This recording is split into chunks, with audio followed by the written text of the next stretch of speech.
7 p.m. We'll call the meeting to order of the Village of Davis Junction Planning and Zoning Commission. Roll call, please. I have members Nancy Carr, Present. Mark Dipner, Present. Brett Fergie, Here.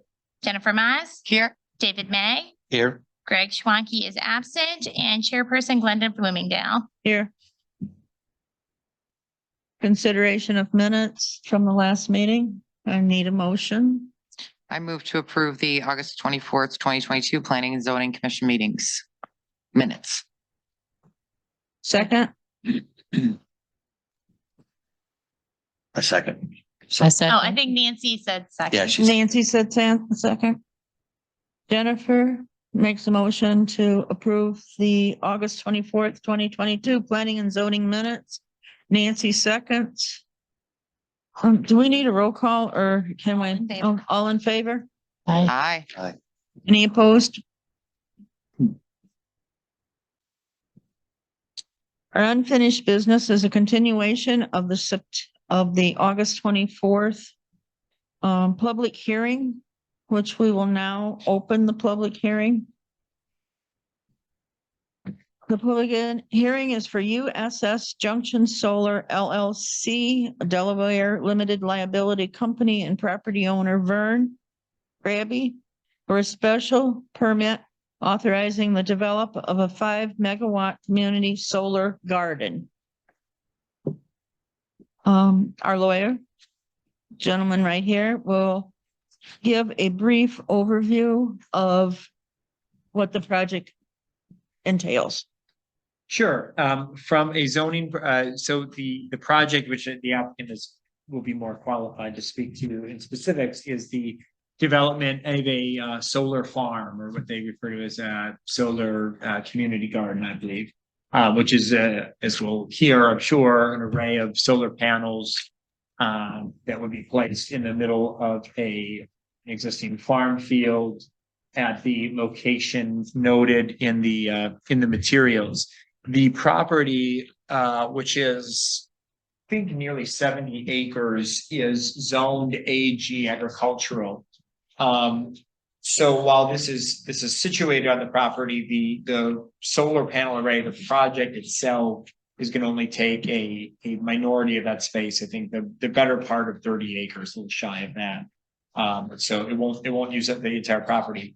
In the village code, this type of use is a special use in this district and requires a special permit in order to go forward. The specific use in the village code is under the umbrella of utilities. You guys use that NAICS system, which has a bunch of subcategory definitions. And a solar farm like this, or a solar electrical generation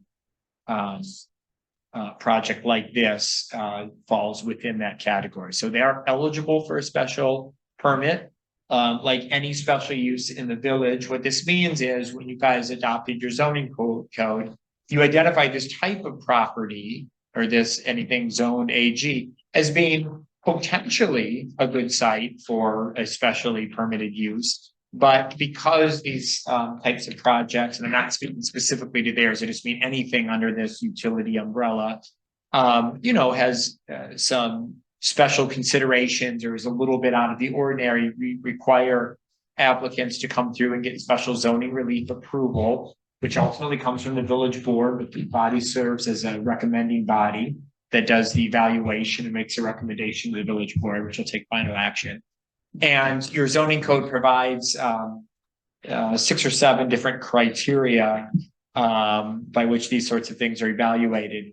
If you look at the draft resolution I put together for your eventual consideration, I see I don't have page numbers on this, but paragraph number 4, items A through H, you can see in the italicized portion, those are the various criteria. And when we hear the presentation tonight, and any questions you may have there should be directed towards you guys being able to make a determination as to whether they fulfill these criteria. The one other special note I want to make, based on the zoning application as we had it at the time, we thought that potentially they would require a special type of development permit that Davis Junction requires when someone is developing in an environmentally sensitive area. I don't know how you pronounce it, but it's an EPOS permit or EPOS permit. With some of the additional more specific materials that came through, it is clear that the applicant is not going to be constructing improvements within that particular area. So some of the property is situated in that district, but again, we said it's a very large property, about 70 acres. The particular footprint that they're going to be installing the solar panels on do not lock into that EPOS district. So one of the conditions of approval in the draft resolution you'll be considering tonight is that before they actually obtain a development permit, that they would submit further substantiating information so the village would know before it issued any kind of actual development permit that would allow the project to move forward, that they were in fact not constructing within the EPOS district. So I only note that so there's only one thing on your plate, it's the special use permit. The village board will separately make a determination on the site plan approval. That's not something you guys need to worry about. It's not within your jurisdiction. So that's about as good of an overview as I can get without speaking to the particulars of the project, which I'm probably not best positioned to do. So I assume the applicant will have someone prepared to address. Anyone that testifies should be sworn in. Right. Before we do start to open up questions and a presentation from the company, anybody who might or does wish to speak has to be sworn in. It will be sworn in as a whole group rather than individually. So if you will raise your hands, your right hand. Do you swear that the testimony you are about to give is the truth, the whole truth, and nothing but the truth? Affirmative is I do. Okay, if you're going to speak, please sign in so that Sandy can record everything correctly. And David, do you want to do this young man is from US Junction Solar, and he'll give a short presentation for you. Before they get started, I only request that anybody who's speaking must speak directly into the microphone. That is what is picking up in my recording system. Even though you cannot hear it, I can hear it. That's what's being recorded. So please just use the microphone. Do you want them to state their name before they start Yes, please. speaking? Yes, please. State your name also. Yeah, thank you, Mr. Chair. My name is David Watts. I'm the Director of Project Development at US Solar. Sandy, do you have any idea? You can, if you're picking me up. Yes, I am. Okay, I can hear. great, thank you. So US Solar is a company that specializes in developing, owning, and operating community solar gardens. So it's a relatively small business that's chosen this portion of the market that's community solar to really focus on. And so just to step back for a minute and remember exactly what that means. The whole business model of community solar is essentially one that allows for electricity customers in one place to benefit from a solar project located somewhere else. So it doesn't have to be on their own, rooftop for them to benefit from the project. And through this community solar business model, those electric customers that are located, in the same area, but not right on site, will directly financially benefit. They'll actually save money on their electricity bills, and there's no upfront cost to becoming a member. So really at the core of it, the business model and what US Solar does is trying to make the benefits of solar electricity more accessible for folks that otherwise might not go solar, might not have the money to do the upfront investment, or might not be able to have a suitable rooftop, et cetera. And with that in mind, I've been working at this company for over 6 years and permitted in dozens of jurisdictions in multiple states. And I do have to say that this particular location is actually quite a special one. The thing about siting a community solar garden like this is that you do have to put it near the load, near where customers are actually using electricity. Otherwise, this is useless, right? A big part of the value of a project like this is that we're actually, we are putting power on the grid right where it is being used. So you don't have to pay to, cross state lines or go hundreds of miles. You're really just putting power on right where this community is going to use it. So the actual users of this electricity would be the nearest electrical meters. So the homes nearby this village building, for example, all of those clean electrons that are being generated would be used by all these nearby users. So what that means is oftentimes we'll find ourselves in a case where, well, the project is situated, very close to several dozens of homes who have a direct sight line to it, and that can create some issues during permitting.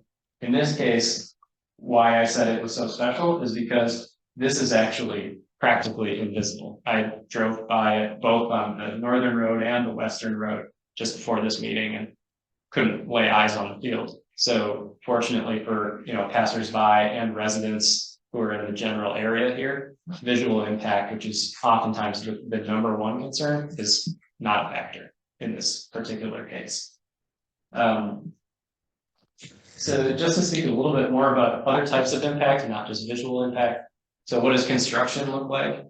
For a project like this, construction is actually going to be relatively short. The whole construction process where you physically got people on site installing a system would last approximately 8 weeks, maybe up to about 16 weeks. But really the most noticeable period of the construction phase is when there's pile driving happening. And the pile driving or the steel I-beams on which the solar panels sit, that's something that's accomplished in about 2.5 days for a project of this size. So very, very minimal for that one period that is more noticeable in terms of noise or otherwise. But after the construction period, you've got a very unique land use that is not injurious to anyone. It's, there's no noise happening at a solar field. There's no traffic other than about 4 visits per year for planned maintenance. There's no odor, no dust, no smoke. No one's throwing parties. It's really an ideal neighbor in a lot of senses.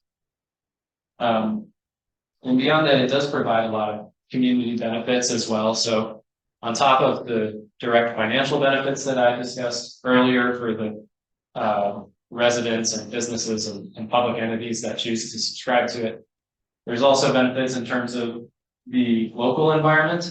I'm not talking about the fact that we're producing clean electricity anymore. I'm just talking about the local environment. So we would install, we would plant and maintain pollinator-friendly habitat throughout the entire project area. It'd be roughly 1.5 million plants that are in this space. And those plants are native. They contain pollinator-friendly habitat. They reduce stormwater runoff by approximately 23% compared to row crop agriculture. And they're a huge boon to local wildlife and specifically pollinators, bees, bats, butterflies, etc. On top of that, there is a benefit to the public in terms of tax. So there's an increased tax that solar projects like this pay on a yearly basis, and the village would then take its normal portion of those taxes, which over the entire term of the project would certainly add up. And then of course there's the benefit of reinforcing our landowners' property rights as being the owner of this property and proposing to do a land use that's not going to be injurious to anyone else. And to that point, I know that Gus has gone around to some of the neighbors that might be most impacted by this, or I guess another way to put it, to the neighbors that are closest to this project. So far of the neighbors that Gus has spoken with, none of them have been opposed to the project. I know that at least a few of the people in the audience right now are neighbors who came actually in support of the project, which again, I have to just call out, in my experience, that's quite rare. It's one thing for a neighbor to just say, oh, okay, I don't care, I'm not going to show up and oppose it, but I'm not going to go out of my way to say that I support the project. In this case, you actually have folks that are doing that, spending their own time being here tonight to say, hey, this is something that we want you to approve. And I'm saying that we've reviewed the ordinance and we have met all the criteria, so we believe that it should be approved for that reason as well. really the main reason that I'm here tonight, though, is just to answer questions. Both from you, the commission, as well as anyone in the audience. I'd love to just be here to provide whatever expertise I can, genuinely listen to any concerns and see if there are concerns, see how we can possibly mitigate those to the maximum extent possible. So with that, thank you for letting me speak, and I'd be open to answering any questions.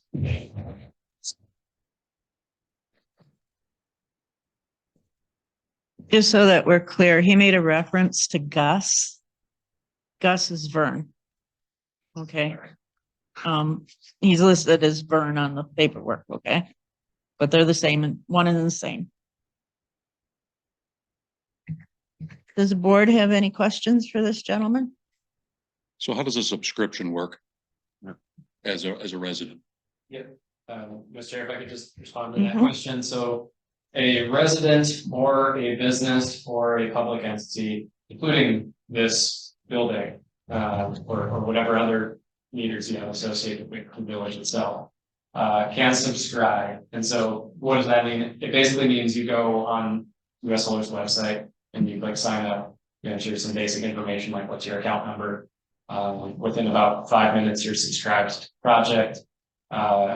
Once you are subscribed to a project, once that project comes online, then you will experience a couple things.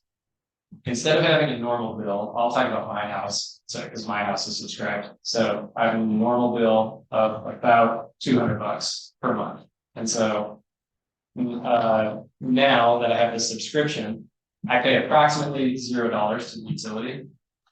I have a bill that's to be payable to US Solar for about $160. So I'm saving about 20% overall on my electricity cost. The overall cost of my electricity went down, even though now I have two bills. But I pay one bill to US Solar, I pay one bill to the utility, overall cost went down 20%. There's no upfront cost to participate. It's basically just, the way I would think about it is it's just this virtual transaction where we're getting bill credits. That's all that's happening here. You're getting essentially like gift cards to the utility. And you are paying less for them than their actual value. So you save approximately 20%.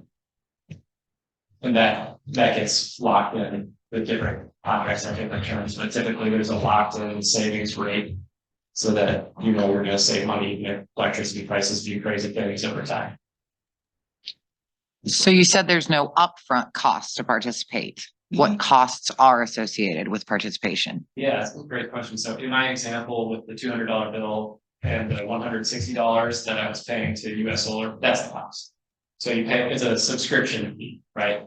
So you are paying $160 and in exchange you are getting a $200 credit on your ComEd bill. And that's the cost, it's $160, but it's not a net cost, it's a net value of $40 in that example or 20%. And you said those rates lock in? Yeah, I won't speak for every single subscription that we have as a company have ever done because some are different in different states. But typically it's locked in at 15 or 20% discount rate. And are you guys present in any other like local area here? We have projects in ComEd and Ameren, so any customer in ComEd and Ameren can subscribe to a US Solar project. Right, but have you brought any solar farms or anything into like a 50-mile radius? I would have to reference a map and get on the internet to answer that question to look at our internal geographic data about that. We have online today, I believe only 2 of our projects are currently turned on and operating today. Okay. We have another approximately 6 that are in construction.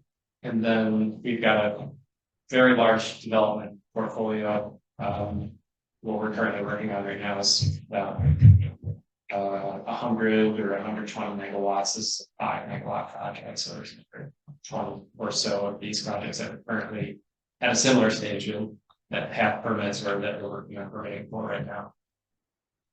And, oh, go ahead, I'm sorry. When do you anticipate the state of Illinois will approve your project? So we are applying, we intend to apply for this project through a program that's opening window is on November 1st. So we need to have a permit in hand prior to November 1st in order to be eligible for that procurement round with the state of Illinois. If we're able to do that and we submit our application into the state by November 1st, I expect that we would have a decision within a few weeks. So that's when the state basically awards projects and basically gives you a little certificate that says, yes, you can actually go develop this project, which in this state you do need that. So that's required. Is it a lottery or is it everybody that applies? This is a first come, first served. Okay. But there are annual procurement rounds, so even if we weren't going to get into this particular one on November 1, we could then attempt to get Another one. But it's our intent and we believe be successful in the November 1 term. With that current project plan, then when would construction start? That would be probably early 2024 as a realistic viewpoint, because we would still have to undergo all the interconnection studies, which take quite a while. An aggressive timeline would be late 2023, but it would be unlikely at this point to be able to meet that time. So it's something that you're considering doing in the winter months? We would not begin construction in the winter months. We have in some instances started construction in the fall, and then there might be late construction activities that don't require penetrating the ground that you can do over the winter months, such as testing with utilities. But yeah, we only begin construction prior to planting or after harvest, somewhere in that window. Okay. And it says it's for a minimum of 20 years. What's the maximum? Well, so the Illinois program that we're applying to participate in is 20 years, exactly. No more, no less. Correct. That's the revenue program. So we know we can make a predetermined amount of money per kilowatt hour, for 20 years essentially. It's quite possible that 20-year period comes to an end and the state is offering some sort of different program at that time that we could participate in. And so that's why I think it's phrased as at minimum. I expect that the way that I look at these types of projects is you're going to have an electricity producing asset, a commodity producing asset that's connected to the grid. And even after 20 years is up, all of your costs were done on day one, right? You're not paying a human for the labor of shoving coal into a fire and paying for the input cost of coal. There's nothing like that with solar. It's all upfront cost. So if you've already incurred all the upfront costs and you're already connected to the grid and you're generating a commodity, you're probably going to find some way to have a reasonable market for that, right? Someone wants to buy electrons. So I expect that a project like this will be operational for a long time, in excess of 20 years, so long as the landowner is on board with it and the village is on board with it, and that the utilities are still interested in purchasing power from third-party assets. But so I think it'll probably be operational for long past 20 years. What is the security like around the farm? So we have to comply with all state electric codes, which the fence is the primary, security element in question. So the fence we use typically an 8-foot ag style fence, so not a chain link fence, but like wooden posts with cage wire, sort of like a wildlife fence. 8 feet tall, no barbed wire. That does meet all applicable electric codes for security. And we also have a camera inside the facility near where sort of all of our equipment is centralized. And that's got 360-degree view. So we can monitor the system through that in terms of for security purposes. And what, if any, risk is there, say, someone decides to scale the fence? I've not seen it or heard of it. We have Oh. several dozen. I only ask because we got people scaling the trains every Okay. other day. So I'm thinking you put a giant fence out there, they're gonna scale that too. I mean, I while they're producing electricity, and it's, you know, you don't eat the solar panels, but nothing else is Okay.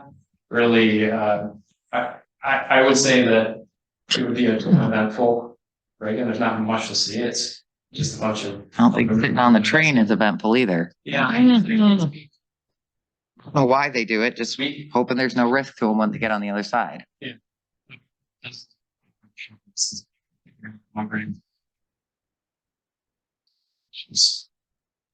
The fence is certainly secure enough in the eyes of the state national electric codes, which are certainly already having jurisdiction over that.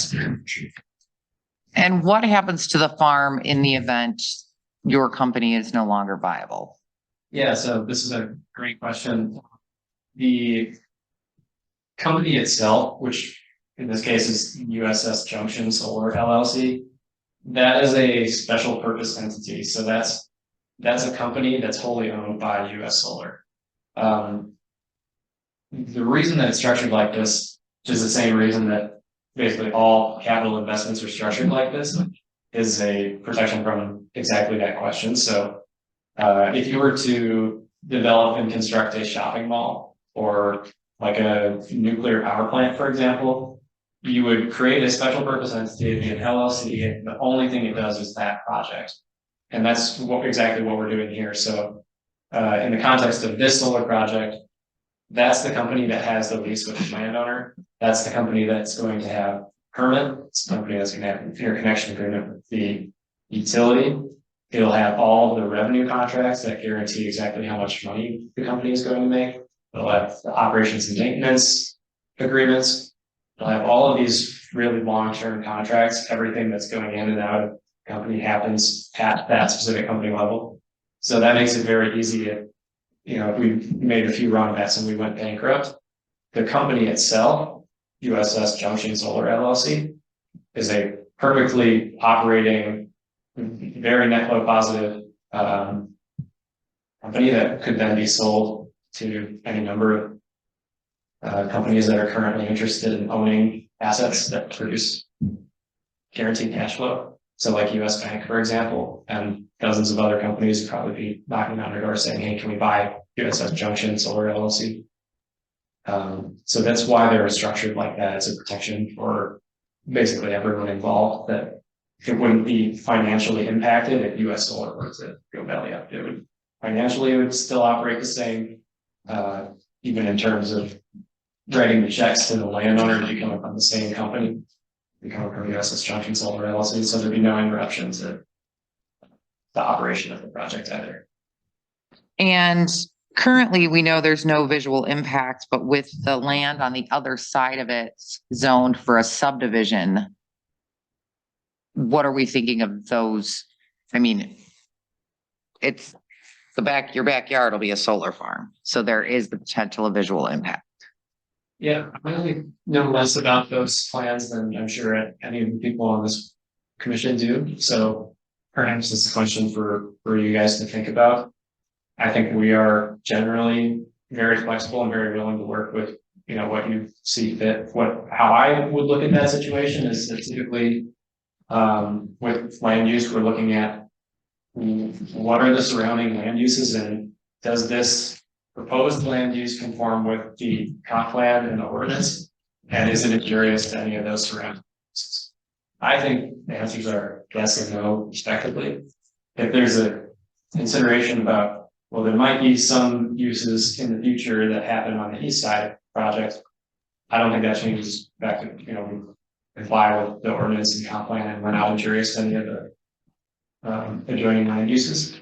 But if you felt that, you know, it was necessary to add some landscape screening on the east side, or to say, for example, add a condition that said, you know, in the event that that subdivision actually took place, that the construction commenced of that subdivision, that would trigger a requirement for us to do some kind of screening, landscape, or, you know, a screen fence or whatever you saw fit as the commission here. It says when, for during operation, it's going to impact approximately 30 to 40,000 on increased property tax payments. Can you explain a little bit about that sentence? Yeah. Tax breakdown.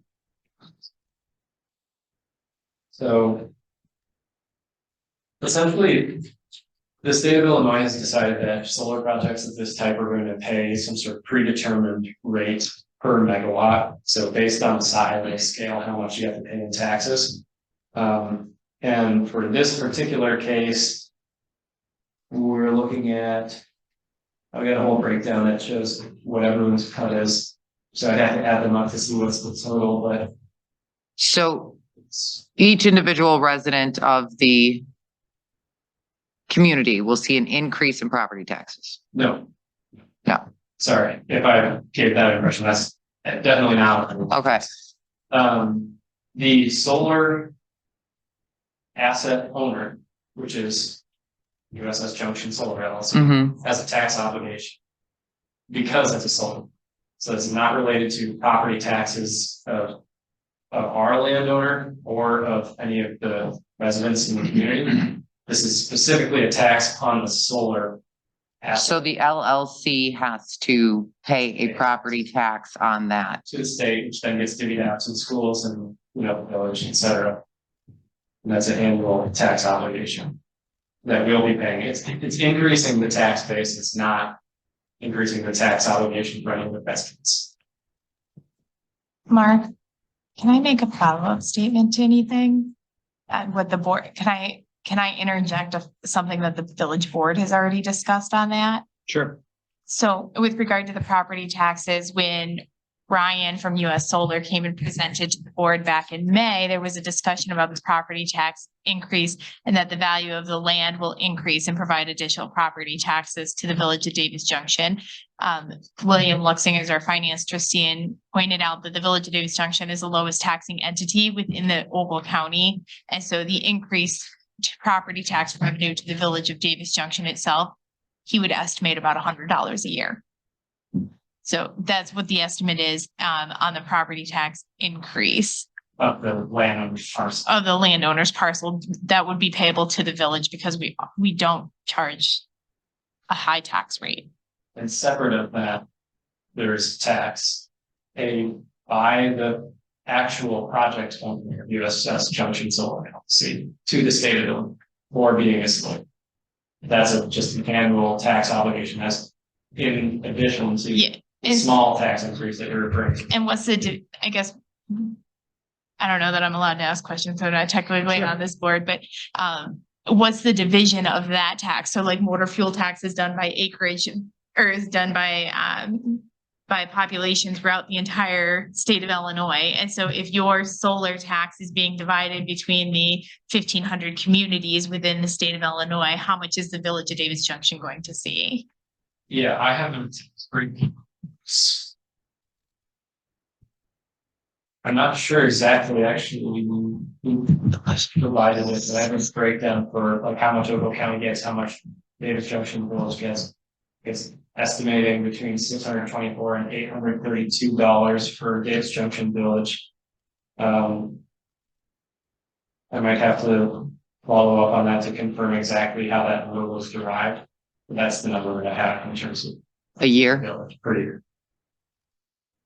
So it wouldn't impact the taxes on the residents at all. So the thing it's referring to is separate of the tax that I'm talking about, right? It's these two things. One is the tax of the actual parcel and one is the tax of the solar asset. The tax of the parcel, in some cases, I didn't bring it up because in some cases they don't do this. But they're allowed to change the tax classification of the parcel. So it's tax classified as agricultural right now. Mhm. It's not the zoning, but just the tax classification. That could be changed to commercial, in which you would increase by, maybe $100. I don't even know that our assessor cares if the classification has changed. We have got an assessor who is on his A game, and if Okay. you build a driveway, he is going to change your assessed value. Okay. Mhm. Yeah, so that's that would be a kinder, so we have to bring. We're going to increase it to its underlying property taxes, but that would not impact any of the residents area. There's absolutely no overlap with this project and nearby residents' tax maps. So when you say property tax paid by US Solar, you're really referring to more of a sales tax generating type situation versus property tax, because property tax is a real estate tax that is paid on the property. So, I think we I just, need to make sure I'm answering. yeah, The two items. So it's property. What I'm saying is that if having a solar asset on the property Yes. increases the property taxes payable for Gus's parcel, then US Solar is obligated to reimburse Gus for that difference, yeah. which is quantifiable with the tax assessment. So we'll pay for that difference, which, as you stated, might be $100 per year. Separately, we'll get a direct bill from the state that says, pay us the taxes for this solar farm, and we'll pay that. And a cut of that goes to you. Again, the estimate that I see for Davis Junction Village is $624 to $832. Okay. How many people need to sign up for your program for it to be viable? So it depends on the size of the customers. So we can have, in terms of customers that subscribe to the project, it can be individual residents. It can also be village, Businesses. Meter, Mhm. it can be school districts, business, meet chains. A large business or a university or a hospital. So it totally depends on that. If it were entirely made up of individual residents, it would require about 1,000, maybe 1,200 individual residents to subscribe to the project. Or individual residential households. And then if you subscribe, is that first come, first serve? There's a limit of how many you can build. Yes, all of our projects fill eventually with subscribers, and we close it, and then other customers who are still interested could subscribe to other projects that we're developing. But yeah, each project has a limit. Okay. But this project here is mainly to serve this area, or do they cross over? There's crossover service territory, so we do have some additional subscription standards that we sort of hold ourselves to. There are a lot of cases where we're carving out portions of the project for low-income households. There's cases where we carve out portions of the project for, being located in the same municipality as the project is. But in terms of the state program, there's nothing that says every customer to this project has to be located in the village or anything like that. It just has to be in the same service territory. So the any comment project has to have the exclusive comment subscribers. You couldn't be an AOM customer and subscribe to a comment project. So let me ask you this, would somebody in this project area have priority of, say, all of a sudden somebody, out in Freeport on ComEd wants to subscribe or no? Still first come, first serve. It's the same works as first come, first serve.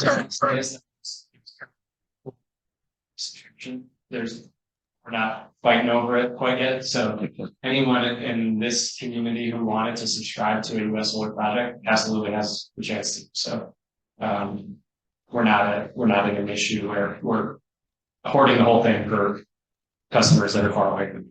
So US Solar's putting it on ComEd's grid, correct? Yes. So how could you control where ComEd pushes that power? Great question that I think probably gets to the heart of the one misunderstanding about community solar. So a subscriber of a community solar garden does not have some sort of method that routes the actual electrons produced at the solar garden to their house. Correct. It's simply a virtual transaction. So we put the power on ComEd's grid, and then those electrons mix with all the other ones, the good ones and the clean energy ones and the traditional energy ones. And then that just gets dispersed to the nearest users. So there's nothing that takes our electrons and puts them in specific locations.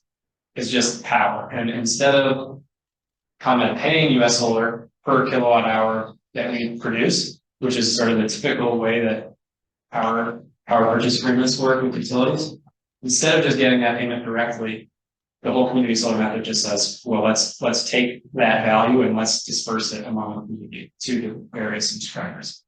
But their household isn't specifically receiving power from that project. Right, and we can't specifically guarantee power. If ComEd reroutes to, say, a suburb gets hit by a tornado and they need to regenerate power in that area, they can divert power from our neighborhood to do so. It's their grid. This project would have no impact on that. Right, but I'm just saying we can't guarantee that if we sign up or subscribe, or if we do anything, that guarantees us power. It's ComEd, it goes on ComEd's grid and they can put it wherever they want it.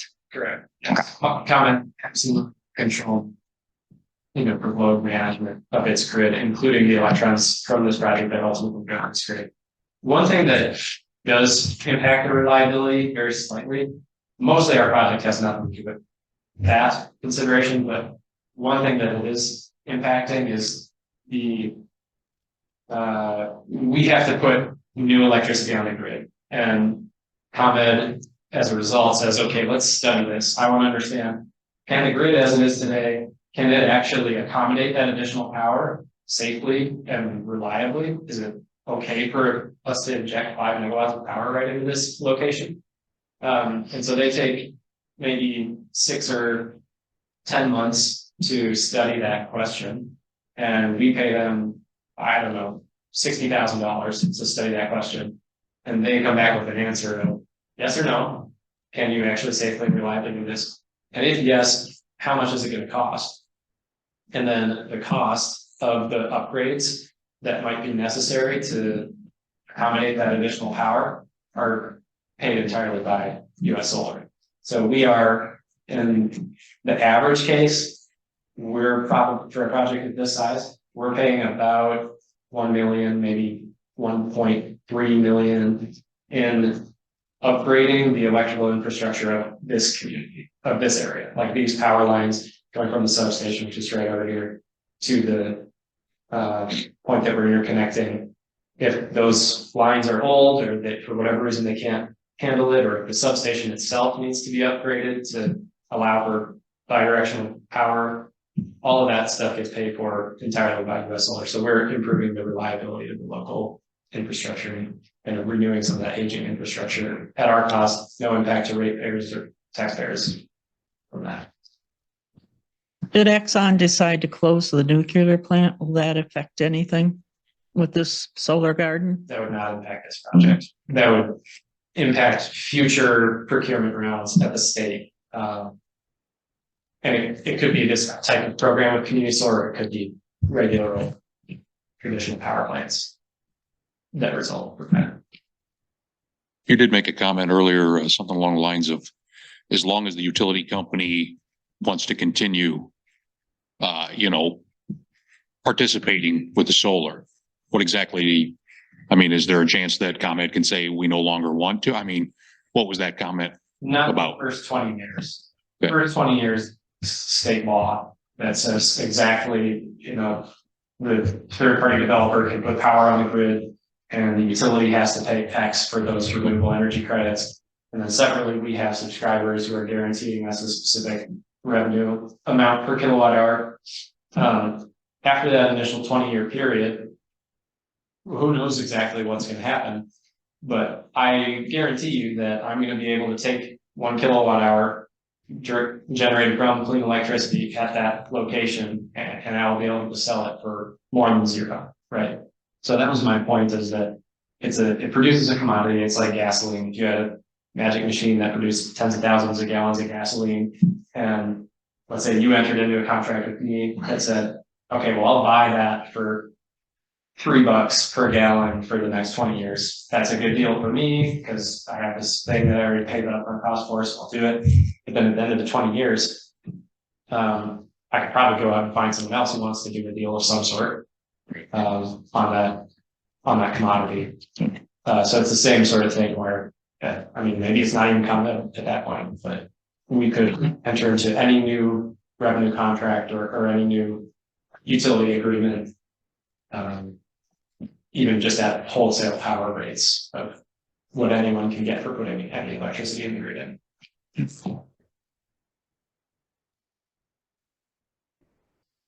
Any other questions from the board? Who was our first party that attended, that arrived? If you'd like me to, I can grab the public hearing speaking sheet. We can just go down that. That'll work. Meet in the middle. Thank you, Ms. Chair. I'm happy to answer any more questions that come up as well.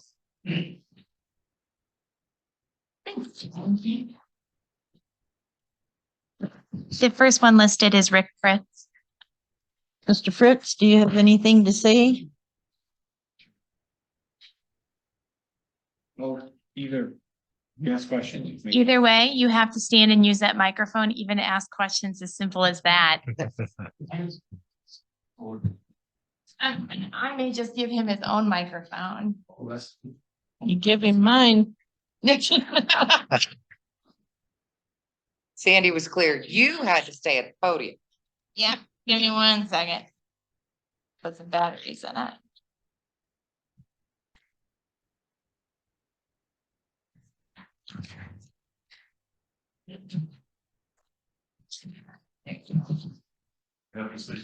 Testing, 1, 2, 3. No. Thank you. I'm Rick Fritz. And I'm sorry, what was your name? David Watts. David. Just some clarification. First of all, for the board, is that property in the village limits? Yes. So it is for the. The fence. Could you describe that fence to me? Said it's 8 foot tall, but what type of fence? They said it's not a chain link. Mr. Chair, do you want me to just answer in real time as we go? Yeah. Okay. So the fence is like an agriculture style fence or a wildlife fence. If you've seen an elk fence, it's the same thing. It's wooden posts about this big around, 8 feet tall. And then there's essentially page wire that connects each of those wooden posts. And then we have a approximately 4-inch gap on the bottom for small wildlife to be able to get in and out of the fence. I do have a picture I could. Oh, there's one. Does it keep vandals out? You gotta talk into that Does microphone. it keep vandals out? We have not had any issues with vandalization or people breaking into the fence of any of our operating projects. You said it would let wildlife through it. I was thinking deer and stuff like that, but it's small animals. Very small animal. We're talking about primarily there are some sensitive species of turtles that we need to look out for, and this fence accommodates them to travel in and out of the solar project. Are there provisions with your company for the end of life? And what happens to the grounds and the panels and decommissioning and such? Yes. There's a lot to talk about there. Is there a specific question? Yep. So in our contract with the landowner, there's a requirement for US Solar to perform the decommissioning at its sole cost. And there's also presumably in this permit, I assume the same type of requirement for decommissioning to be performed by the applicant. That's entirely covered between our, the private agreement between the landowner and US Solar. The other question is that you mentioned that 20-year contract, but is it possible to extend that? Is that depending on ComEd or the village or both? Or? Yeah, it depends. I'll defer to staff on that question. I can go that. The special use permit does not expire naturally unless the village decides to make that a condition. The village could say to issue a 20-year permit and require you to come back for renewal or presentation at that time to extend it. But naturally, once granted, it's just you're authorized to use the land in that matter. There is one caveat to that, and that is the village code is specific that a special use follows the landowner, the permittee in this case, US Solar, so, or USS Davis Junction, whatever it is. So if the applicant at some point would sell or sign their rights, as part of that transaction, the new operator would have to apply to the village for the special use because it doesn't run with the land in Davis Junction. The Okay, village could alter that and make it run with the land, but it doesn't have. so the permitting from the village doesn't have a time limit of 20 years, but the contract, Doesn't. Special use permit is that you can attach any conditions it would see fit to attach, so long as they're designed to make sure that the project adheres to those requirements. So if the village just approves a special permit, it won't expire in 5 years, it won't expire in 10 years. But the village could announce as part of the ordinance during special use that it does expire and it needs to be renewed. That's not part of, I put together a draft resolution that this body will consider in a little bit that has a number of some conditions associated with it. A time limit is not one that is drafted right now, but it doesn't mean they couldn't recommend that or the village board couldn't adopt one. Could I ask you to clarify the comment about the permit not running with the land? I must have just tuned out for half a second and I missed it. No, so in Davis Junction, the zoning code is specific that a zoning relief is granted to the applicant, so it doesn't attach to the land itself. So if in 10 years you guys sell yourselves to from under the US Solar umbrella to whomever, to a third party, they would need to come in and get the special use permit. At that point, nothing would be happening on the ground that would change it. I mean, unless it did. So it would probably be a pretty rubber stamp operation. But that is kind of a quirk of Davis Junction that we actually don't see a lot of places, but. Yeah, it's interesting. So the applicant, in this case, USS Junction Solar LLC, as long as that remains the project owner, I don't need to seek a renewal at a specified timeline. Many decades of operation. It occurred to me, I hope Mr. Krabby, I'm not sure which one of you is going to be around for a very long time, but over a time horizon of enough time, I mean, I won't be around. So in my view, as long as one of the joint applicants is still around, it'll be trigger any. Okay, so I was going to ask specifically about the landowner requirement. So if you're saying if either the landowner is still the landowner of this parcel, or if the project owner is still the project owner of this project, then the permit survives. As long as that's clear, that's a totally agreeable. If there was something that stated specifically just the landowner still had to be the landowner, I know that would be a problem for financing of a project like this. There's no such requirement. Okay. One other thing, kind of, you're talking about sort of end of life, how long does it last? There's one thing that will be of interest to you. Did you see your name? Yes.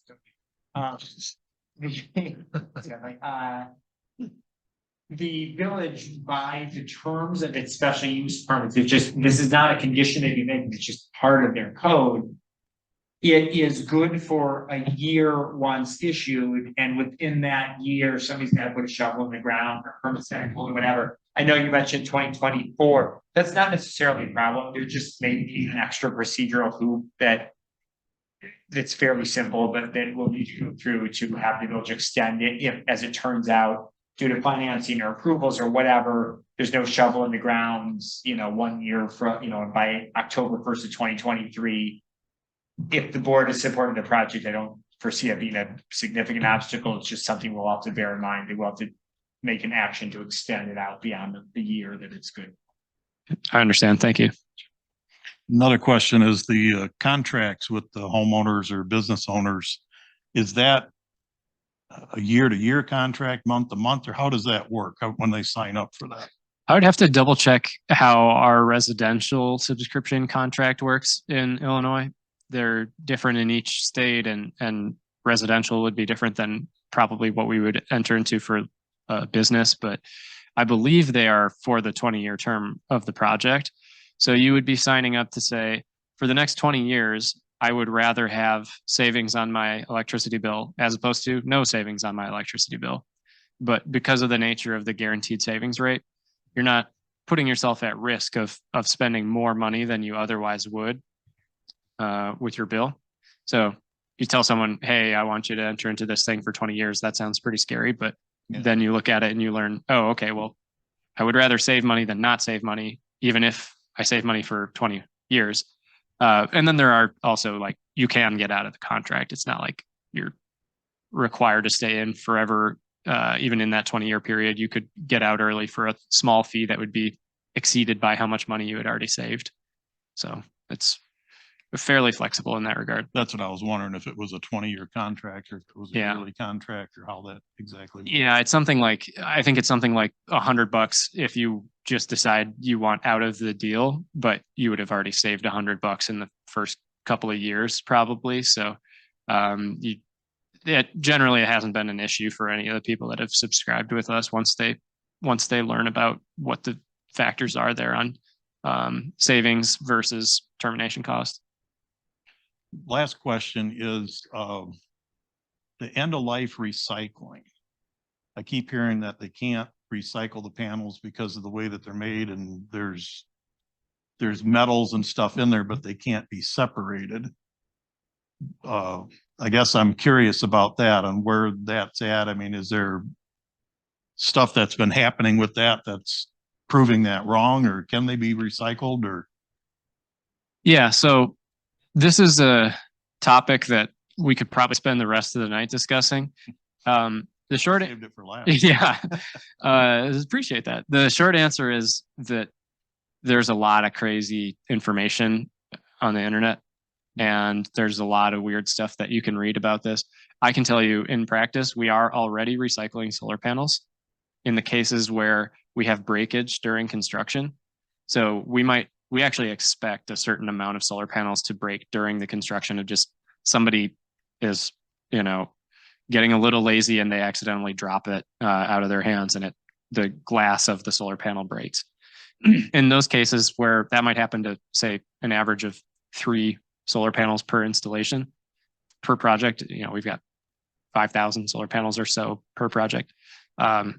Those 3 or 4 solar panels we're already taking to recyclers, Okay. local recycling companies that specifically accept solar panels. Especially this type of technology. There's various types of solar panel technology. There's, you'll hear sometimes about thin film or cadmium telluride solar panels, which is a technology that our company has not ever used.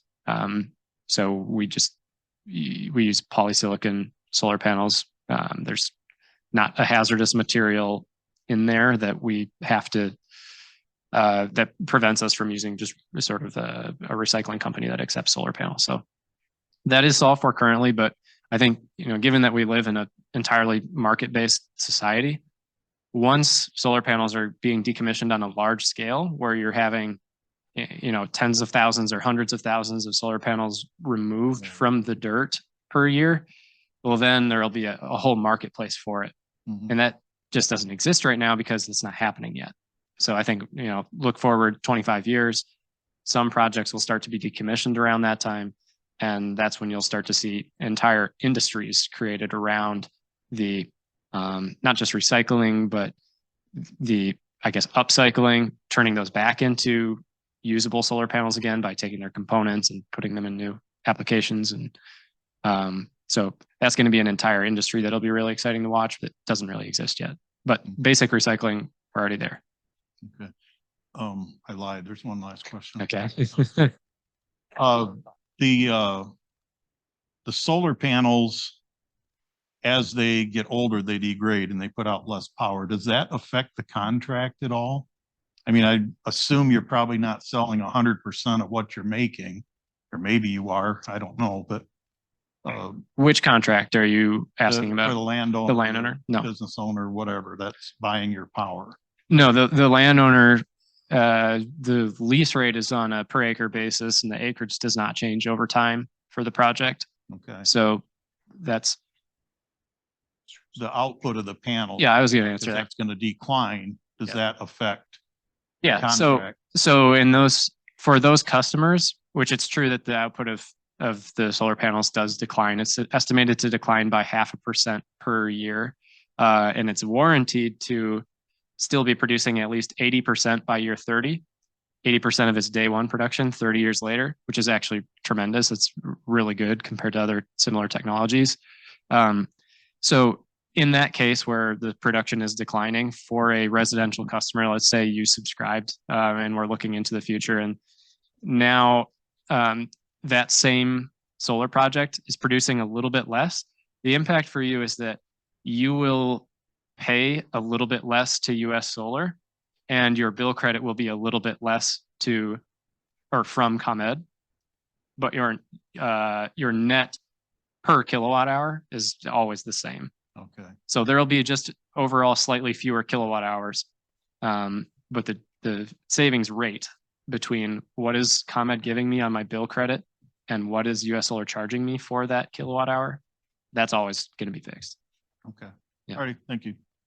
Yep, thank Do you you. replace solar panels as they deteriorate in your 4 times a year maintenance?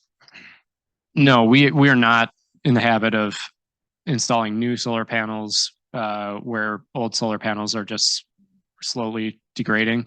It just wouldn't make any sense financially. Or, in these cases where we installed a project 5 years ago, it's still producing 96 or more % of what it was on day one. So it wouldn't make any sense to buy a new solar panel, which is rather expensive, to regain that tiny little portion. One solar panel's worth of that 4% would be not worth it. And actually, we anticipate that those solar panels, we don't have plans to do any sort of broad replacement across the entire site throughout the project's life. So we're not locking in a rate, we're locking in a rate based on how many kilowatt hours US Solar pushes into ComEd's grid. So it's not like my bill is $100, it'll always be 100, because I click subscribe today. You're not locking in that rate. You're locking in the rate of, I will get a 20% deduction per kilowatt hour for every kilowatt hour that US Solar through Junction Solar LLC pushes into the ComEd grid. And as that production decreases, my savings decreases. So I do not lock in a rate. Well, so I would rephrase it, because you exactly do lock in a rate. Rate being the dollars per kilowatt hour, that's the rate. You are locking that in. The number of kilowatt hours that are produced is not locked in, because that's impacted by the weather. That's impacted by how many years have passed and the solar panels start to degrade slightly. So you are locking in the ComEd, the difference between the ComEd's bill credit and your subscription fee. That's the rate. You're locking in the rate, and the number of kilowatt hours, that's what fluctuates. So you might have a given month where your portion of the solar garden produced really well, in which case you would get a lot of bill credits and you would pay for that same number of bill credits in terms of the subscription fee to US Solar. You'd still have that exact same rate. On the opposite side, if it's January and it was a particularly cloudy January, you're gonna have very few kilowatt hours. So that means you'll have very few bill credits and also less to pay in terms of your subscription fee. Even then, the rate is fixed, the rate between bill credits and subscription fee. And if a consumer subscribes, they subscribe for 20 years? Unless they terminate early. Yeah. Right, but you'd have to pay an early termination fee. So say I moved. If you move and so part of I probably should have spent more time talking about this. You pay a termination fee if you just say, hey, I'm actually not interested anymore because I decided I hate solar now and I want out of the contract. That's when you would pay a termination fee. And I actually would have to double check to see if we're even still doing that. I know there were talks of just getting rid of that as a concept, because we simply don't have people terminating for that reason. But if you were to move and your new address is still in ComEd service territory, you get to bring the subscription with you. You would still be saving from that same subscription, because in this case, you're not putting solar panels on your roof. It's a virtual transaction. If you're still in ComEd, then you just bring that with you. It transfers just like you would message ComEd, hey, here's my new address. The subscription would come with it as well. And how many farms are there in Illinois? I know I originally asked the area. How many farms do you have in Illinois? Do we as a does US Solar have? Right. So we have approximately, it's 2 or 3 that are currently today operational, and we have 6 or 7 that are in construction right now. And then we have a development pipeline of 20 to 30 that are at about this same stage. 2 or 3 in Illinois. That are operational today, yes. This is a new program. I was gonna say, I'm betting on a pipe dream here. If we could see the weather impacts over the year, over a 12-month period, because you said if it's particularly cloudy January, I don't know how long anyone has lived here. I believe a particularly cloudy January is every single January. Yep. So, I mean, we have under Illinois gets roughly what, 160, 75 days of sun on average, which granted, I know that there's more to it than just sun and clouds, but we go through a good 4 months of full cloud. And are we being upfront in our community saying, hey, we're bringing this, you should subscribe, but you're not going to see any benefit for half the year. Oh, and you can't leave. It'll follow you wherever you go for the next 20. That's a misrepresentation in my opinion. However, I think the questions you're asking are extremely sharp. This is the same type of thing that our financiers would be asking. And it's also the same thing that the state of Illinois is asking. So they have, well, for our financiers, let's start there. We don't have to have had projects completed in order to answer what is the solar production in the month of January in Illinois on a historical basis. We have that already. There's many systems, including one called PV Watts, that looks at the specific production, which is how many kilowatt hours will you produce on 1 kilowatt of power in any specific coordinate that you can drop on a map. And we have that data available to us. So we can estimate for this specific project, what is it going to produce? Actually, it's called 8760 data because it's for every hour of the year, 8,760 of them. So we have it down to the hour for a year per location for every site that we do. What is the production estimated to be? But you can't actually, weather is one of those things that just by having more and more data, you can't perfectly predict it. It's a chaotic system. So that's where the state comes in, and the state of Illinois has by far the strictest standards I've seen in any of the markets that we've operated in of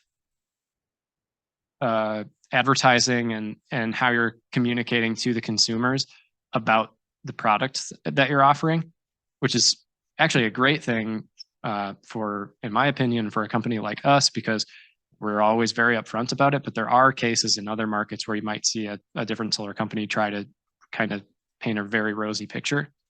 In this case, nobody is allowed to do that in the state of Illinois. And the truth is that production is always going to be super low in January, but that's not a bad thing. Compare a super low month of production with someone who has a subscription to a community solar garden to someone that doesn't have a subscription to a community solar garden. It just means that the person with the subscription is saving a little bit more money than the other guy. So it's still a good outcome. It's better than not being subscribed to a community solar project, even in the worst month. It's still better than not being in one because you have a guaranteed savings rate. So you produce a little bit, you're getting a little bit of savings, better than the other case. Not nearly as good as July. We always look at things on an annual basis. So all of these estimates that we have are annualized. Your overall savings that you expect over any given year, we're looking at that annual basis.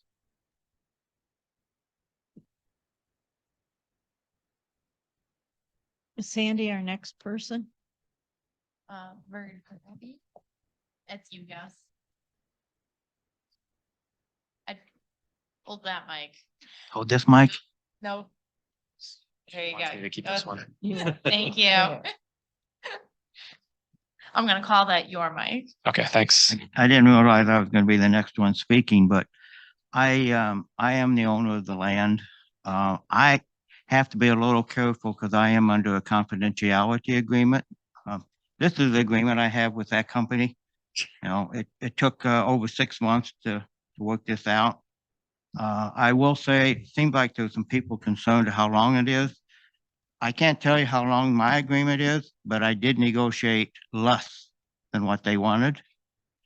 And so it's less than what they usually do, because if they wanted to move the site south, I was gonna let them have it for a longer time, but where they want it, I didn't want to have it that long. I want to correct some things on real estate taxes. I know real estate taxes, there's a lot of miscommunication, but I think Sandy probably helps. When the village, if the village, and don't worry about the amounts I'm going to say, but if the village wants $1 million for their operating budget to come in from taxes, they go to the county and they found out what all this valuation is. And then they come up with the tax rate for that $1 million. Now, I realize there's some caps, you can't increase it so much, but forget about that but this solar system, I have over 300 acres in Lee County that's going to become a solar, most likely going to become a solar farm. So I did a lot of research. The real estate taxes on this project will be more per year than what I get as a landowner. So everybody's real estate taxes, if the village does not increase the $1 million that I was talking about, everybody's tax rate should go down, because that solar farm is going to be paying a lot of real estate taxes. So instead of going up, they should go down. Now, if the village wants $2 million next year, well, that means to double the rate, and that might not make things go down. But that's the village. The village has a tax rate. I think you guys have a library district. And I think I pay taxes for a library. You have the fire department and the rescue. They all want so much money, and they figure out how much the tax rate has to be for that district based on their own assessed valuation of everything in that district, because there's overlap. The fire district may be bigger than the village district. I don't know. I don't look at your districts. It is. It is. It is. It is. Yeah. I would like this, I am probably, and I don't really know, but I'm probably one of your biggest landowners of land in the village. I have basically 380s out there. They're short 80s because of the railroad track runs through at an angle. And that used to be a very active railroad. They used to fix the steam engines at that location. So in some places it's pretty wide. But 2 of those short 80s are within the city limits. Now, I realize there was only 1 house on those 2 80s. Besides, these gentlemen have, I don't know, is your lot about 1 acre? Whatever their size lot is, I think it's 100 by 150, but that land was sold off, the 80 that we're talking about. And so, but I don't own those 2 houses, they own them. So anyway, I'd like it to be approved. It's a pretty level farm where they want to put it. I'm sure that's one reason they're interested. It's not the most productive land in the world. It's not bad land, but it's not, I'd say about 120 index compared to, your lot of land in Ogle County is 140, 142. That's just a comparative number. So, we've had some, the village has dealt with me a lot because I take basically all your drainage. I used to take your sewer water into my ditch. So on the 80 acres, I guess that 80 acres is in the city limits. So like the ditch is kind of where the line is, so I can't, and there's no line out there where each 80 ends. So, but if there's any questions for me, I'd be happy to try to answer them. The zoned subdivision, that's something you own? No, you don't own the zoned subdivision? Gus does No. not own the 135 acres that are directly to the east of his property that are No. within the village. No, he does not own that. No, I own, I don't know if I can point that out or not. The circle, I would say I own, north of that is the railroad track. Let me help you here. Yeah, I own. So Gus owns this parcel and this parcel within the village. Okay. This parcel is the pre-planned subdivision, which is not owned by Gus. What is within the village? It is within the village. I would assume Conrovino still owns that. Or some version of that. Okay. Oh. Any other questions for me? Any questions for Gus? Or for Vern? I go by Gus, so you're Oh. right. A lot of people don't know my real name. Mhm. Next person? Chris Scraby? Nothing to say. Kevin Jones? Kevin Jones, I live or I rent You on need to that. speak towards the mic, huh? I'm Thank sorry. you. I'm Kevin Jones. I live over at the 5285 residence, which is that front house on that. And that really is out of view. And I'm really proactive towards this. So I don't babble. I kind of bear with me. I'm going to just read off of what I wrote, you know. As a consumer, I like to have options. And when I buy something, I considering a kilowatt and you're thinking to go green, which we're trying to do with this Biden administration, where does it come from? You've got the nuclear plant, like you were saying. I mean, how long can a nuclear plant run before you have to cap it? I mean, was that built, what, the 70s, the 80s? What do you get, 50 years out of that? I mean, eventually we're going to need another source. Eventually it's going to be a concern on that. I really am not for windmills. I mean, that would be another alternative green source. I would rather see a solar farm than something like that. We don't have anywhere to dam. So I'm really for this. I mean, I'm really trying to go green. I think the kids, because I'm a parent as well as an uncle, I would hope that this would groom their decisions and maybe we could be a role model village down the road for all of this too. That people will look off of us and we'll be a map to other villages and communities to be a pioneer on that. The only other question I'd have maybe for you is on those solar panels. I deal on trucks and I've dealt with people from like Sunrun and maybe some of your competition. I've heard there's problems with some of the Chinese panels being cheap or maybe prematurely failing. As an American, I'd like to see American goods to keep our economy as well as a whole. Are these American made? And I mean, what products? Are we not outsourcing any of it, even the infrastructure of it? Is this all American-made products? Yeah, it's a great question. And even more so than the recycling one, I could really spend a lot of hours talking about it because it's been the subject of a large investigation. It's now involved in federal lawmaking. It's a huge issue in the solar industry right now because there's not really issues in terms of like product failures or anything like that. But yeah, the long story short is that so China has a giant stronghold on not just the solar panel itself, but the components of it. So there's a cell within a solar panel, and that cell is made of wafers, and that wafer is constructed by poly, and that poly is made of silicon. Now, all of that early stuff that happens before you have an actual physical solar panel, 98% of it or something like that happens in China. And so it's this huge initiative right now in America to take more of that and the solar panel assembly and manufacturing itself and do that in America. I'm proud to say that the last major purchase order that we had of solar panels was from a company that actually was headquartered in Minnesota, up in the Iron Range. They were manufacturing panels from there.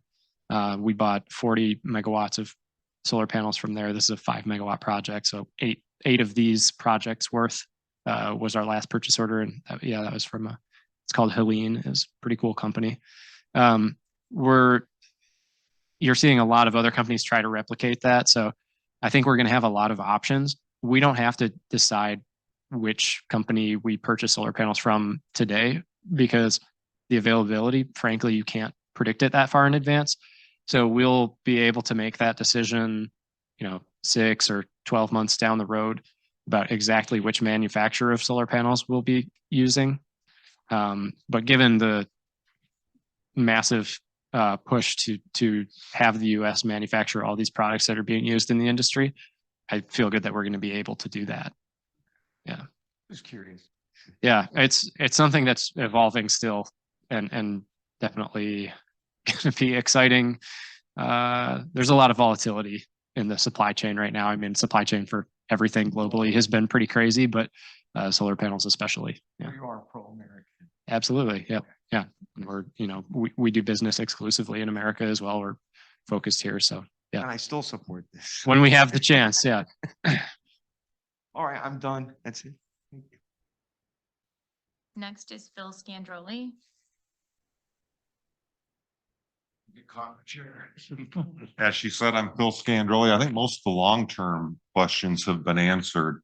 You did make some assurances though about not being able to see this from any homes. Would you be able to see it from Junction Road or Highway 72? I drove past on both roads and was not able to see. That parcel of land. So I'm kind of. Well, that portion of the parcel of land that is, because part of the parcel goes right up to. I did kind of cut it off, but that top line where the top of the photo is cut off is 72. Okay. And so it's kind of nestled in those train tracks area, but I did cut off 72 at the top of the photo. Yeah, it's step back from. Okay. I live very close to that. And because of the berm for the railroad tracks and stuff, that the railroad tracks will sit up on the north-south line. Gotcha. I can't see that property. Okay. That circle's a little bit high though, too. See that waterway, that little darker thing, it's kind of the solar panels will be to the south of that. Okay. So it's not quite as high up. That circle actually goes just a little past my property line, and there's 12 acres in between that waterway and my property line, which is the railroad tracks. And the solar farm is going to be, like I said, south of that waterway. Gotcha. So all south of 72 and east of the railroad tracks. Yeah, it's several hundred feet. East of Junction. Yeah, it's several. Okay. It's not an exact photo. And then It's something like 700 feet south of 72, maybe 600, something like that. And related but unrelated, the darker land to the north of that too is where the village just received the grant. So it will be developed at some point in the next 2 years. there will be what in the next week? Development in the next 2 years on that land as well. Okay, excellent. Excellent. And then as far as sound, you mentioned also that it doesn't emit any sound. That's my understanding is unless you're right in the plant, you won't hear anything from it. Is that pretty accurate? Yeah, that's exactly what I would have said. So the noisiest part of the project would be the transformer, which for electrical reasons is centrally located. So you try to put the transformer as far in the middle of the project as you can. No. And that's to call it noisy is silly. It's got a little hum, but if you can hear it, you're definitely trespassing. You're inside the fence. And And then the only other question I had is very short term during construction, what would be the access to the property? Where would you be accessing that from? the plan is to use the existing field access that Gus and the tenant farmer are currently using. That we'll need to also, have an easement with the railroad company as that crosses the railroad tracks. So would construction traffic be coming from 72 or from Junction? No, from Junction Road. Okay. Correct me if I'm wrong. Here, Yes. yeah, That lower darker spot, it goes, it's not a straight. yeah, but give or take this area here. Yeah. Okay. And just in general, what can we expect as far as construction traffic? Are we talking large numbers of large vehicles or what's the situation? Yeah. So the the main thing in terms of construction traffic is just deliveries. So you've got the deliveries of the solar panels and deliveries of the steel I-beams are kind of the two biggest things that you'll see. So those will be semis? Those would be semis or container trucks, yeah.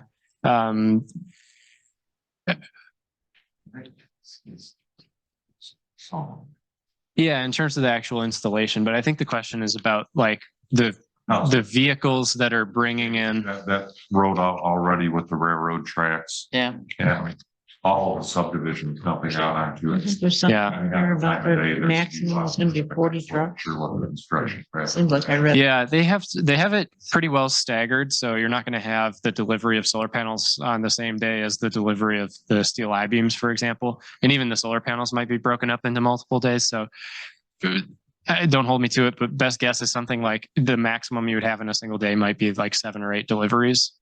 And that'll continue for a few weeks. There'll be deliveries happening. Here, to answer that question, it's in their literature. Modules will come on 40-foot flatbed trucks or in 40-foot containers.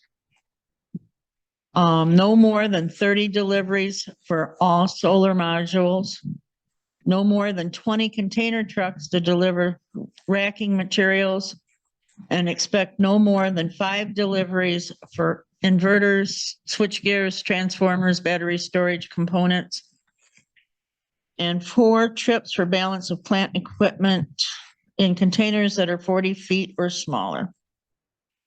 We expect no more than 4 deliveries per day. Okay, and that was about 60 deliveries, I think, if I was counting right. Yep. Mhm. I got the same. More per day, is that like over a 2-week period, then we expect the initial one? Yeah, I was gonna say even 3 weeks probably. But yeah, it'll be staggered across a 2 or 3 week period. Okay, cool. That's everything I had. Thanks. Any damage to village roads be covered by US Solar?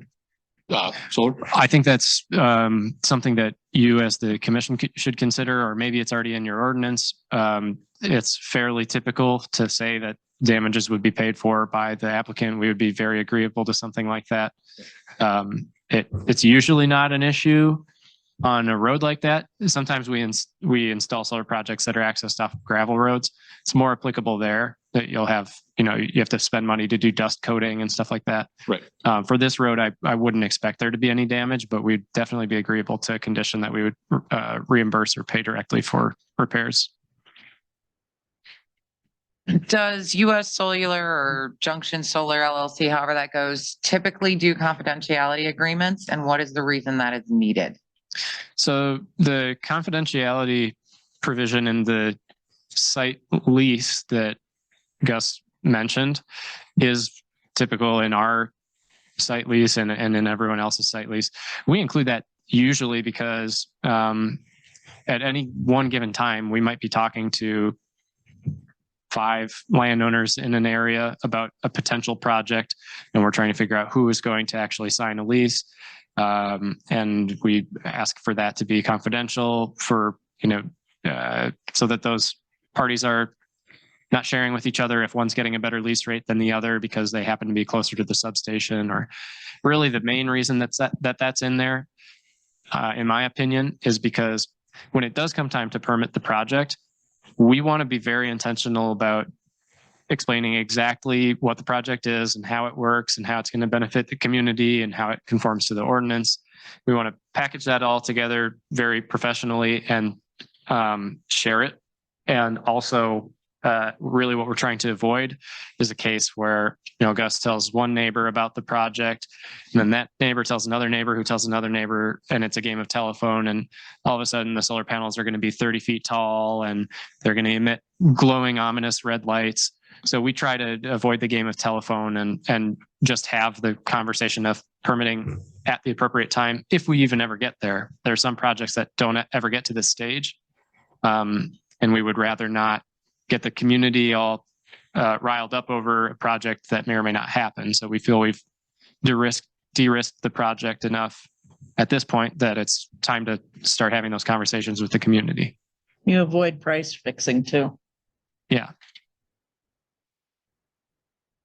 Ready for the Yep. last one? is Lloyd Clayton. Okay. Is there anybody on the, not on the list who would be, like to be added to the list?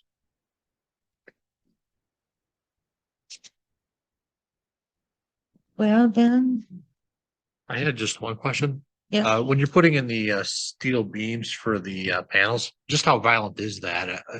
Is it gonna knock pictures off the wall or no big deal?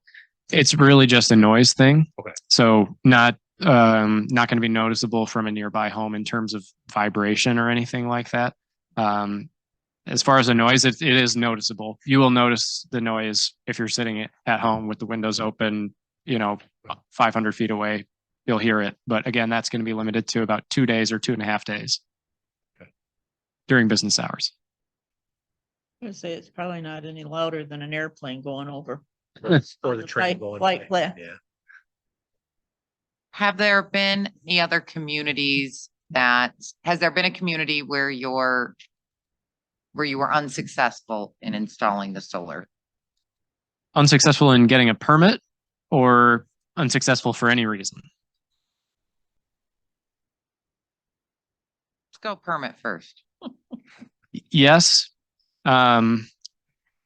The cases in which we've been unsuccessful in getting a permit are almost entirely cases where solar was explicitly prohibited in their ordinance.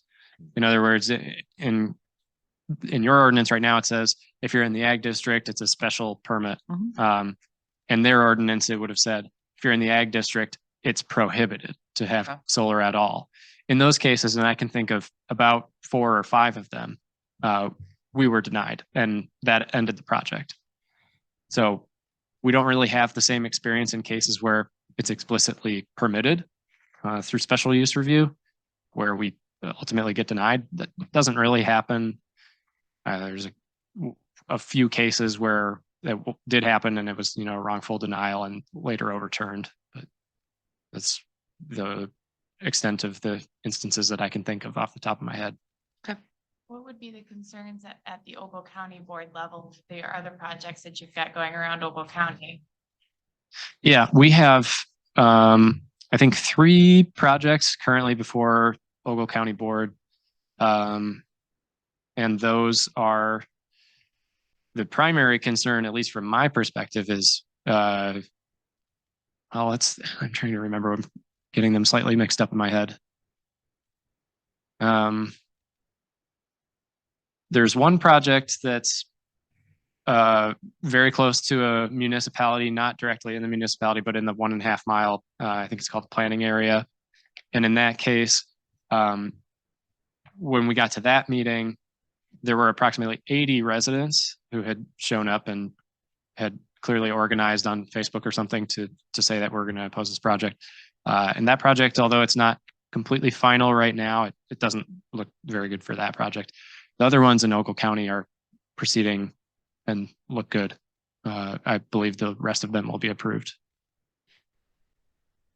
By the county board? by the county board. The one you're talking about. Rick, use the microphone. Is he not? I was waiting for you. She said I was you- The one you're talking about, the 1.5 miles, that's the Byron one on Route 72. I believe it is. I would have to double check. It's actually my colleague Ryan who's okay. Because it was like 1.4 miles or something like that. And the county board asked if you could move it to the other part, but because there's an irrigation system there, or whatever, it wouldn't really be feasible. Right. Maybe it could be done, but we're trying. I mean, almost all of our projects are on or near agricultural land, so we are used to having to work around that. And in this case, it seems like it's been a big difference maker, but Yeah. fortunately, we don't have any such issues with this project. Another question I forgot, are your panels stationary or are they? No, these are single axis tracking panels. So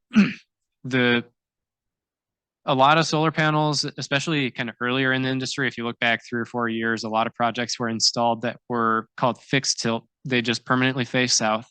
Nothing moves. They're about 15 feet tall. And that works okay. What we're doing is the opposite. It's a single axis tracker. So the panel actually rotates from east to west as the sun rises and sets. So you're getting more production throughout the day because your panel is facing the sun. As a sort of a secondary benefit of that, the actual solar panels are much shorter. So instead of 15 feet, they're maybe between 6 and 8 feet during normal operation, which makes it less of a visual impact. It creates really no glare, because even if you did have a little bit of glare, well, at noon, the solar panels are flat. So it's not glare that could be noticed by anyone on the ground or in a building. Is there I think there was some concern with that, with the movable ones, of the noise. Like at night when they go back from west to east and they're all going at the same time. I don't know what that noise level is, but I suppose it would vary based on the technology. There's kind of two main suppliers of the single axis tracking technology. We always use a company called Array Tracking, or ATI, which is a publicly traded company that is US based. They're based in New Mexico. And that's what all of our projects are. I was recently at a site visit where we were showing some of our newer employees, hey, let's go set foot on one of our operational projects and tell you what every single component is in here. And the solar panels were actually rotating and nobody noticed it. And I saw it just right at the end and I was like, oh, we just missed it. You could have explained to them what's happening right now. But it wasn't loud enough for anyone to have noticed, even inside the facility, that the rotation had happened. The drives singly are fairly quiet, but when you got several hundred of them, wasn't sure how that amplified the noise. Yeah, and it's interesting because in this technology, again with ATI, they call them tracker tables. A whole tracker table, which might be approximately 1,300 solar panels, can be tracked by a single motor. So just one motor and about 1,300 panels, like several rows of solar panels, are all moving based on that one motor. So I think that probably contributes to it being a little bit quieter. Okay. It's also fewer moving parts in terms of maintenance. Very, very low product failure rate for that company. Okay. Question for the board. Is there a height restriction on your fences? Depending on where it's located. I mean, that would be included in the special use or whatever for an 8-foot fence, or isn't the residential like a 5-foot fence or 6-foot fence? Six. That's what I wondered. Is that gonna be this part of the special use with an 8-foot fence, or? And that's unless it's the corner property too. I can speak to residential. Mark's looking right now Mhm. for us. All righty, thank you. So I'm sorry, go ahead, Go guys. ahead. You're fine, but when Gus talks, be quiet. I'm not Gus. So what I'm curious about is the planting. You're talking about planting underneath it. Is that something that has to then be maintained, mowed, weeded, sprayed? How do you keep noxious stuff out of there? Yeah, great question. So we work with local vegetation experts, and there's actually seed mixes that are developed specifically for solar farms, for pollinator friendly solar farm habitat. So they're designed to work in cases where you've got the solar panels creating some shade, et cetera. And the whole point of the seed mix is to be low growth, so sort of maximum 2 or 3 feet, and for it to be self-suffocating of weeds. But of course, you have the initial period after planting where you're trying to get the vegetation to establish. So, basically the first 3 growing seasons are the really critical ones. During that period, there is fairly active maintenance that's performed by local vegetation contractors that we'll hire that are Illinois based. And those visits are basically, they reduce significantly after that 3rd growing season, where you might only need to mow it once or twice a year thereafter, because otherwise it just maintains that height where it's not blocking the solar panels and the vegetation's established enough that it's, choking out the weeds. But of course, we have many cases where it's a condition of the permit that you're ensuring there are no weeds growing in the facility. And so we're very used to having regular maintenance checks from our vegetation contractors for that. Okay. And Sandy, how does that fit in with our weed ordinance then of 8 inches? Hopefully they're not weeds, hopefully they're actual vegetation. So like, Parks explained this to me. He is very well versed in horticulture. And he said that you can have native planting areas sometimes as long as but they're not weeds. They are intentional planting areas. But it sounds like you do have enforceability if there were weeds that you could cause us as the project owner to fix that. So one of the conditions that is just verbatim always inserted into any special use approval, again, as you're just recommending, one of your conditions is that the project conform to all applicable codes and regulations. So anything they haven't asked for permission to deviate from is not being granted. So yeah, we'd have to see what develops it, but if they've got, 10-foot weeds or, whatever, they're in violation of the village ordinance, the village has the right to enforce. I'm still searching, I'm a little bit limited on my phone for the fence requirements are, but same thing, the village is not, they've not asked for, and the village wouldn't be granting as part of this permit, any right to deviate from whatever the applicable fence height requirements would be. If it turns out we find out that it's 6 feet, they'd have to go to 6 feet or ask for a variance to go up to 8. Which they're not seeking as part of this particular application. I'm not suggesting it is 6 feet. I don't. Yep, I understand. Scroll. I would, A8, hold on, A8 107L. I would also suggest that your company does submit a list of the seeds that you're proposing to, because Sandy's correct. We do have a list of, what some of us consider flowers and some of us consider weeds that are not allowed to be grown. So you might want to check that part out. Yep, we would be agreeable to that. Any other questions? Yes, sir. Can I speak again? Yes, sir. If you use the mic. If you use the mic, right? Yes, I know my voice is not very strong. I didn't know we were going to be talking about weeds, but I am going to be farming north of that project. I'm going to be farming west of that project, and I'm going to be farming south of that project. I guarantee you this agreement talks about weeds, and it doesn't say that they can have weeds. And I can guarantee you anything that they grow out there is going to be shorter than the corn that I grow out there, because Right. Because the corn would be up above the solar panels. The other thing I forgot, and I even had it marked here, in the state of Illinois, there is such a thing that they call agriculture impact mitigation agreement that they have to enter with the state of Illinois.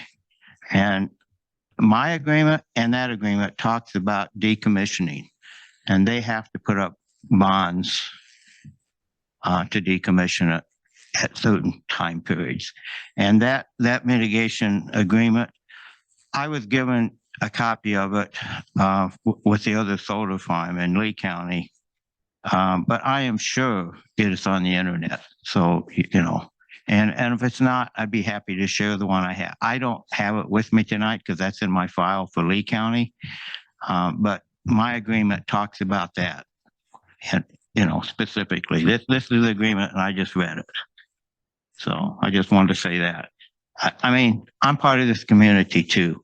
Mhm. And I don't want I don't want weeds, and at the end of the project, it needs to be taken down. And there's rules for that. So, thank you.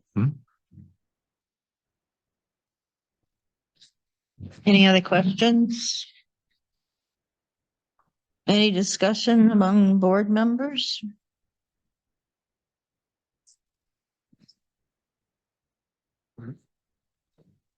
Then I would entertain a motion, or you all have a copy of the resolution? Is that correct? Mark, Yeah, do we need to close the public hearing first? no, your code provides that your public hearing closes with your vote. Would Mark like to explain to us what we're doing again, just since we've had a whole lot of discussion since the first initial that we are voting to recommend or? Yes. Okay, So thank you. this body is an advisory body only. Your code actually does not change the voting requirements for the village board based on your recommendation. So whether you recommend favorably or unfavorably, either way, the village board, by the 4-vote majority, would need to vote to approve it, whether you send a negative or a positive recommendation, but village board would listen to whatever direction you want to take it. I have drafted a resolution that is in front of you. It can be added to, it can be chopped out, it can be changed in any way you see fit. But as a guiding principle, I know a lot of the questions kind of went to a little far afield to sort of, I would consider sort of customer questions about whether or not you guys want to sign up for the subscriber agreement. But your mission in sort of evaluating this project is, I apologize for not page numbering. It looks like it's on, if you do the cover page, it's about the 4th page, paragraph 4, A through H outlines the different categories that you are tasked with evaluating this. You can see I have prepared a paragraph or so after each one with some proposed findings. You do not have to be your findings. Again, it's expressed in a positive, favorable way, as we always do with these sorts of things. The requirement ultimately for your vote, was it, it's a 7-member body? Is that correct? So regardless, and we have 6 people here now. Mhm. You need 4 favorable votes. So if you guys vote 3-2 with an abstention, it's not good enough. You need 4 favorable votes, majority of your entire body to send what would be deemed a favorable recommendation for it. I also drafted on the page following the one I just directed your attention to, section 4, some recommended conditions on approval. Again, these would just be recommendations for conditions for the village board. Some of them are just standard stuff we would do for all projects, saying that they will have to, of course, obtain whatever permits are required for the village, in addition to the zoning relief, in order to actually put a shovel in the ground or a I-beam in the ground, as the case is. But I do want to call your attention to a couple that are sort of specific to this project. The paragraph D under section 4, this would require that before they actually develop as a condition of getting a building permit, they would need to substantiate that none of the the temporary structures are going inside of the footprint of the EPOS district. They called this out in their application materials, which were revised in late August. They said, we know that we're not going to be within that footprint, but we're not doing the final engineering yet until we go for building permits, just because, you still need to get Illinois approvals or whatever, very normal stuff. So we said, that's fine. Or, I mean, if you would approve this, it is recommendation of the village board that they are okay with deferring that EPOS development permit. But if it would turn out, of course, that they are developing within EPOS area, they wouldn't be able to get that building permit unless they got the special EPOS permit. Probably won't be relevant, it just calls it out. Section F was something that I inserted sort of at their invitation, their application materials. They called out that as a guarantee that whenever someday that this project reaches the end of its useful life, they need to pull stuff back out of the ground. If they're not around to do it, or they go belly up as, whatever, if there's just not anybody else do it, as we've seen with some failed subdivisions, sometimes the village can be in the position of being the party of last resort. If no one else is going to pull it out of the ground, the landowner won't, the developer won't. They identified their materials, they'd be willing to post security. I think it's $15,000 per megawatt hour. So it looks like about 75, my math suggested it was about $75,000 in security. So if the property wasn't restored, that the village could tap those funds and go in, or hire somebody to go in and do it on their own. So that is called out there. And then finally, at the top of the final page, This could be changed to any number that you would see fit, but because there's been a fair amount of testimony about the fact that it won't be visually obtrusive. They haven't ordered their solar panels yet. It sounds like they'll be anywhere from 6 to 8 feet high. This provides that the solar panels would not exceed a height of 10 feet above grade. Seemed consistent with the proposal. I will confess to pulling 10 feet sort of out of a hat, but to put some cap on it so that if one of the attractive things about this development is the fact that it wouldn't have a visual impact, you'd have some assurance. In fact, it really would. So that is sort of the project specific stuff I called out. Some things that aren't in here that were brought up during the course of the discussion. Brett asked about perhaps including a condition that any damage, I guess demonstrable damage to village roads would be reimbursed to the village. And there was a request that the applicant identify their list of native plants and provide that to the village, presumably before a permit would issue. It wouldn't have to be now. So those two things could be added as well. That was something that the board wanted.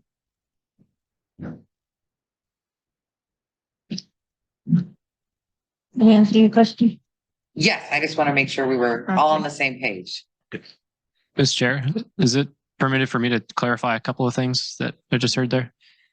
One would be the decommissioning surety. I'm pretty sure, I just wanted to add as additional context, I'm pretty sure that's a state standard. So that number wasn't, in our case, was not picked at random, the $15,000 per megawatt. I believe that's a Illinois state standard for that, for security. And then the height of the solar panels, I just want to clarify that when I said 6 to 8 feet, I'm talking about the same solar panel, just at different times of day. So because it's a single axis tracker, at noon it's flat, and that's when it's more like 5.5 or 6 feet tall. And then in the early morning or late in the evening, it'll be at, its full tilt, which is something like 60 degrees. And in that case, it'd be more like 8 feet tall. If there was to be a condition on the permit with regard to the maximum height, I would just want to clarify that it's specifically about the solar panels, because what happens occasionally is it's accidentally not worded that way. And then one of the utility poles where we're interconnecting to the grid is 20 feet tall or 25 feet tall or whatever. And then we have a financing issue because we can't comply with that. The sentence that I've written is the solar panels shall not exceed a height of 10 feet above grade. I don't foresee that being an issue. Probably make me feel a little bit more comfortable if it said 12, just to be certain, but I don't think any of our projects have a 10-foot tall solar panel. But I invented the 10. It can become an important number to you. It could not be. There was no real science behind it. I want to give a little leeway beyond what they had identified so that the whole project didn't go belly up inadvertently because some panel somewhere was, slightly above what they projected. That's obviously a decision for you guys, not for me. Well, I personally would like to see them under 12 feet, so I'm happy with the 10. So the taller we go, the more chances we got of seeing them. So keep them down or. Research on the fly is a little bit dangerous. I do believe I am seeing in the village code that 8 feet is a permissible fence height.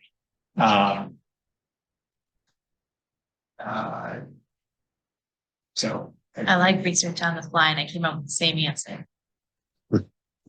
I was good. Can we leave any secret messages to the board, like i.e. confirm our fence height before your meeting next time or something? I don't know what we're permitted to like. Well, can we leave them notes or just a yay or a nay? The board actually has to vote on this final. Right, We're but only that's what I'm recommending, saying. and then the Right, board so can change it. I didn't We know can if include could- that with our recommendation. Thank you. That's what I was provided. looking Yeah. for, Well, including with the recommendation. you definitely can. In my view, it's not necessary, which I'm just going to say for this reason, just to frame what we're doing here. We are not granting tonight. No. You're not even making a recommendation that the village issue a permit for these guys to go out and begin construction. In fact, it specifically says that's not what we're doing. You can't take this and go build. This is just granting the zoning relief of the special use. So you're not giving them permission. In fact, it specifically says you have to comply with all village codes. Mhm. So you're not approving this thing right here. You're saying, we'll let you do a solar panel in panel in this field. When they go for a permit, if it turns out that it's a 7-foot, unexpectedly turns out to be a 7-foot fence maximum height in that particular district, they will either have to revise their plans to comply with 7 feet or come back in for variance in order to get that building permit. So I don't think you need to worry about that micro level. Thank you. That is what I needed. Yeah. I was stuck. Right, I yeah, was glitching right there. right. I mean, there's probably any number of regulations and they're well versed in that. We don't even know what they are, but they have to comply with any jurisdictional regulation, any state of Illinois, any federal stuff. I don't even know what it is. Certainly anything that you guys would have, fence and anything, anything else. Their plan does seem to me to suggest that they're within the zoning requirements that I reviewed in terms of setbacks and again, I think the fence height is permissible at 8 feet by reading the code, but if it wasn't, there's no harm done here. Okay, so then I am gonna need help with this. I move to approve Read it off the agenda. I'm looking for it. I'm really looking for it. It is. It says the Wait, can I make? approval for. So just to clarify, so we're all voting the same thing. If we vote to approve with no changes, it will not include the damage to village roads proviso. So if that's something that sounds good, we can add that. And then if that's the direction of the body, and then vote on it. And the other thing is, if you want a list of native plantings to be submitted. I need you just need to mention that when you do your I have this awesome little trick. I'm going to teach it to all of you at the PZC. I've taught it to the village board. Brett already knows what I'm going to talk about. Hey, Mark, what should that motion say? Okay. We would be looking for entertaining a motion. By the way, what resolution number is this? Is this 01, 2201? Yes. Okay. So we'd be looking for a motion to adopt PZC resolution number 22R-01, subject to the following amendment. Yeah. That section 4, I guess, little I, I'm sorry, a new section 4, I guess it'd be Roman numeral 5, that would provide that the applicant, I'm just going to use that as a general catch-all term for the moment, capital A applicant, which refers to the various bodies that are actually in front of you right now, shall be responsible for reimbursing the village for damage to public property. And a subsection 6 that would provide that the applicant shall submit a list of proposed vegetation or plantings prior to applying for a building permit or as part of the building permit application.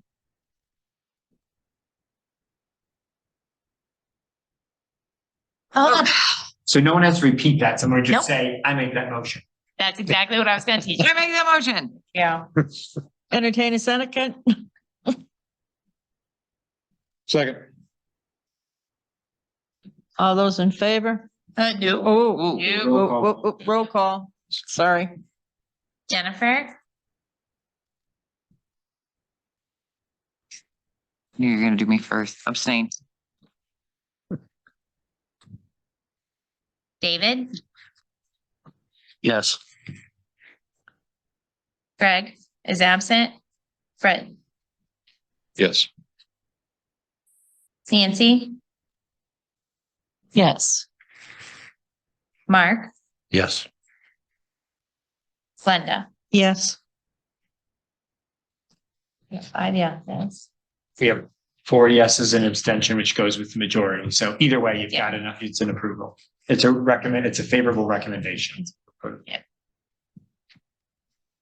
Is there any other business we need to discuss, ladies and gentlemen? Entertain a motion to, I do have public comment still listed on the agenda, even though it wasn't public hearing. oh, I'm sorry. Additional public comment. Any additional comments from the public? All right, now you're good. Entertain a motion to adjourn. Oh, no. Second. Say, All those in favor? Aye. aye. All those opposed? At 8:59.